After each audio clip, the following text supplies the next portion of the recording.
and suddenly realizes, every day at 12 o'clock in the middle of the night, the sound of chopping meat would come from the neighbor's house. Tony didn't care at first, thinking it was his neighbor cooking, but this idea was soon dismissed, because whenever the sound of chopping meat, there would be a disgusting smell coming from the neighbor's house. In order to find out what his neighbor was doing, he repeatedly stuck his head out of the window to check. The pungent smell attracted many wild cats. Strangely, the neighbor didn't chase the cats away. He fed them the meat he had just chopped up. Tony was terrified. He began to watch the neighbor's door in the following days, but no one came out of the room. Until that night, he was walking downstairs when he realized that the light in his room was on. Tony rushed up to check, but after searching, he found nothing out of the ordinary. I can clearly tell, there was someone in my room, but who was it?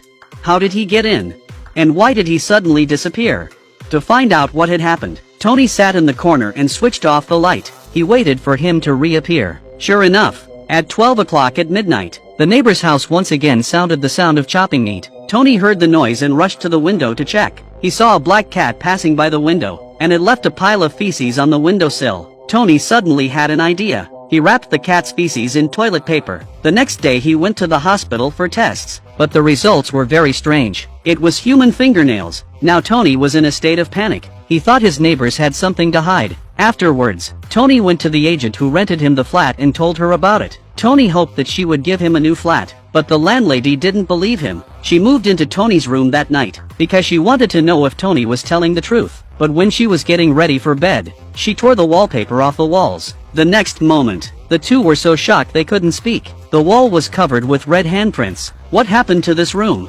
All I heard was that a mother lived there. She had a son with her, but the son died. Then the mother had mental problems. She locked herself in the room and died soon after. The mother was up on the roof. Tony thought there was a connection between the legend and his next-door neighbor. He wanted to find out what the neighbors were up to. At night, Tony switched off all the lights and sat down to wait. Soon it was 12 o'clock midnight. The familiar sound of chopping meat from the next door was heard again. This time Toby didn't hesitate. He directly removed the ventilation pipe connecting the two houses and looked inside. But the hole was too small to see anything. So he bent a coat hanger to make a simple stand. He climbed into the hole again and put his mobile phone inside. But a few moments later, the phone had captured the neighbor's house. But the kitchen was empty. There was no one there. Tony thought for a moment and put the phone in again. Then he took out the coins he had on him and smashed them against the neighbor's kitchen window. When he heard a noise coming from the neighbor's kitchen, he took the phone down to check it out. But what he saw inside made Tony almost cry.